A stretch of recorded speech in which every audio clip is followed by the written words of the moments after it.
प्रचुरों की श्रृंखला में अपन ने एक ऐसा शब्द का चयन किया है जो प्रत्येक व्यक्ति के अंदर से प्रकट होता है। सर्वश्रेष्ठ बनना हर व्यक्ति की एक कल्पना है, किसी भी क्षेत्र में हो सर्वश्रेष्ठ बनना चाहता है। श्रेष्ठ नहीं बनना चाहता, सर्वश्रेष्ठ बनना चाहता है। सर्वश्रेष्ठ बनने की महत्वाकांक्षा हमें पैदा नहीं करना है, वो हर व्यक्ति के स्वभाव से पैदा होती है।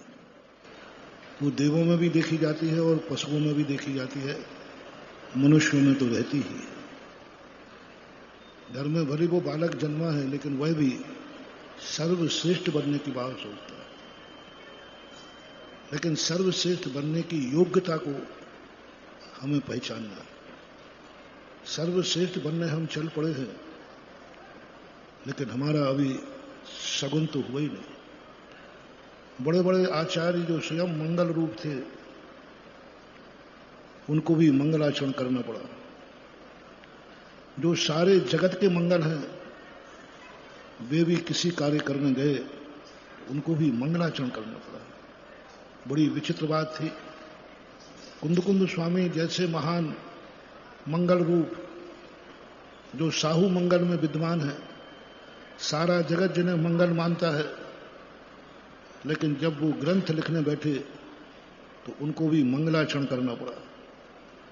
सारा जगत जिनके दर्शन करके विघ्नों को टाल देता है, उनको स्वयं के विघ्नों को टालने के लिए मंगलाचरण करना पड़ा।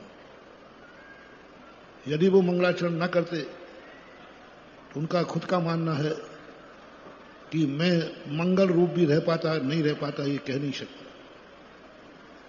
इसलिए प्रत्येक ग्रंथ के पहले प्रत्येक आचार्य ने मंगलाचरण किया। और मंगलाचरण का अर्थ ही होता है कि हम जो कार्य करने जा रहे हैं वो योग्यता मेरे में प्रकट हो जाए, उस कार्य करने के लिए मैं समर्थ हो जाऊं। कोई भी विघ्न आवे, वो मेरे कार्य को बाधा न बन पाए। ये दो कार्य मंगलाचरण के होते हैं। पूज्यवर नेमीचंद महाराज ने गोमठ सार के अंदर मंगलाचरण के अनेक हेतु बताते हुए दो मुख्य बताए। एक तो असमर्थ व्यक्ति को समर्थ बना देता है, दूसरा विघ्न आने वाले को, विघ्न डालने वाले को दूर हटाता है और विघ्न डालने वाला उसके कार्य में विघ्न नहीं डाल पाता। ये दो लक्षण ऐसे दिए हैं जिन कारणों से संसार में कोई भी प्रवृत्ति का कार्य करोगे, मंगलाचरण अनिवार्य है। और मंगलाचरण यदि शुभ हो गया, मंगलाचरण में यदि शुभता आ गई, तो कार्य सफल होना कोई बड़ी चीज नहीं है। मंगल बिगड़ गया, मंगल सही नहीं किया, मंगलाचरण किया ही नहीं है, तो समर्थ व्यक्ति भी असमर्थ हो जाता है। मंगलाचरण 5 मिनट का होता है, लेकिन उस 5 मिनट में जिंदगी को संभालने की शक्ति होती है। माचिस की काड़ी 5 सेकंड, 10 सेकंड, 20 सेकंड को जलती है, 1 मिनट को मान लो।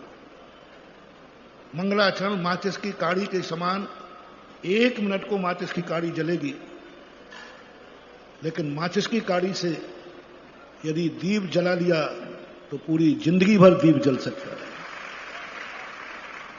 माचिस की काड़ी जिंदगी भर नहीं जलेगी। माचिस की काड़ी 1 मिनट जलेगी, लेकिन उस माचिस की 1 मिनट की काड़ी में इतनी शक्ति है कि वो तुम्हें जिंदगी भर को प्रकाश देने वाली दीपक को प्रज्वलित कर सकता है। दीपक स्वयं कभी प्रज्वलित नहीं हुआ, अनंत काल तक हम दीपक को रखे रहे, लेकिन दीपक कभी प्रज्वलित नहीं होगा। उसके लिए कोई ना कोई माचिस की काड़ी चाहिए। बिना माचिस की काड़ी के बिना आज तक कोई दीपक जला नहीं, जलेगा नहीं। कोई भी ताकत नहीं है, कोई ना कोई पर निमित्त चाहिए। और वो पर निमित्त जो होता है वही सगुन है, वही मंगल।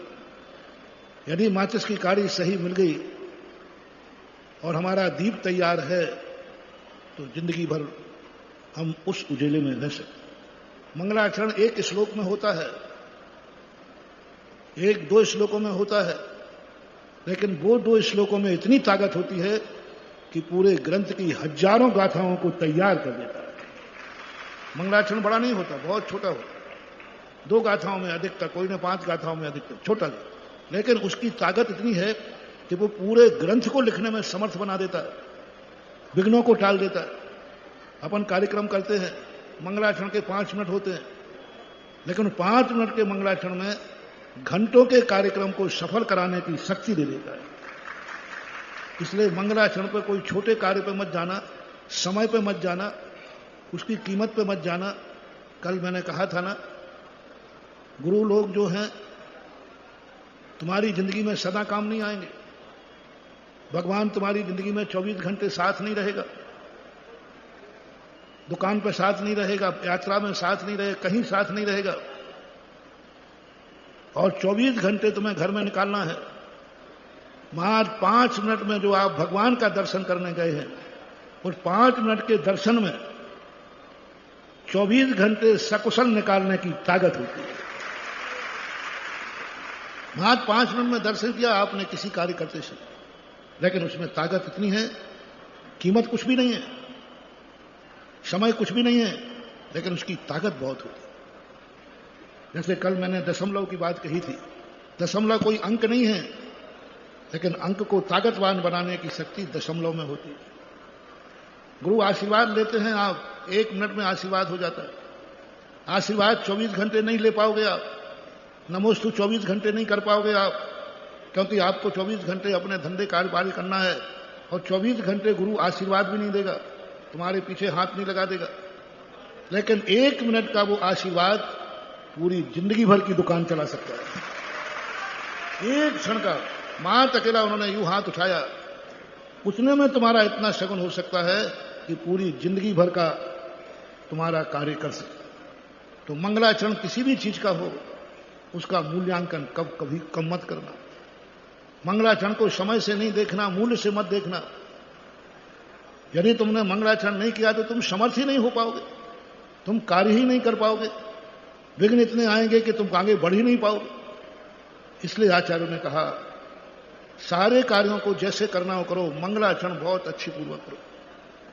किसी चीज की मंगल कलश स्थापना होती है, एक छोटी सी घटना है, एक छोटा सा रूप है, एक कलशों के अंदर भरा है, एक छोटा सा कलश है, लेकिन इस कलश में पूरे जिंदगी भर के तुम्हें कलश बनाने की शक्ति रखता है। एक व्यक्ति ने 10-25 करोड़ का मंदिर बनाया, एक व्यक्ति ने 10-25 करोड़ रुपया कोई दान में खर्च किए। वह तुम्हारा दान भोगने योग्य नहीं है। तुम दान तो दिया है, तुमने मंदिर बना दिया, तुमने धर्मशाला बना दी, तुमने संतशाला बना दी, तुम्हारे पास धन खूब आएगा बदले में, लेकिन भोग नहीं पाओ। धन तुम्हारे काम नहीं आएगा, धन तुम्हारे उपयोग में नहीं आएगा। वो कहीं ना कहीं से किसी ना किसी रूप में मात्र आपके वैभव का कारण बनेगा। देख सकोगे, भोग नहीं सकोगे, उपयोग नहीं कर सकोगे, क्योंकि कभी तुमने मंगलाचरण तो किया ही नहीं। तुमने मकान बना लिया है, लेकिन उसका मंगल तो किया ही नहीं। मकान में सब कुछ फर्नीचर अच्छा बनाया, सब कुछ बनाया, करोड़ों रुपया लगा करके मकान बनाया। क्यों किया जाता है नागल? क्यों की जाती है एक दिन का उसमें शुभ कार्यक्रम? क्या कारण? मकान तो बन चुका, फर्नीचर लग चुका, एलिवेशन बन चुका, जो खर्च होना था वो तो तुम कर चुके। अब नागल करने की क्या जरूरत है? तुम्हारा समर्थ था तो तुम हो गए। मंगलाचरण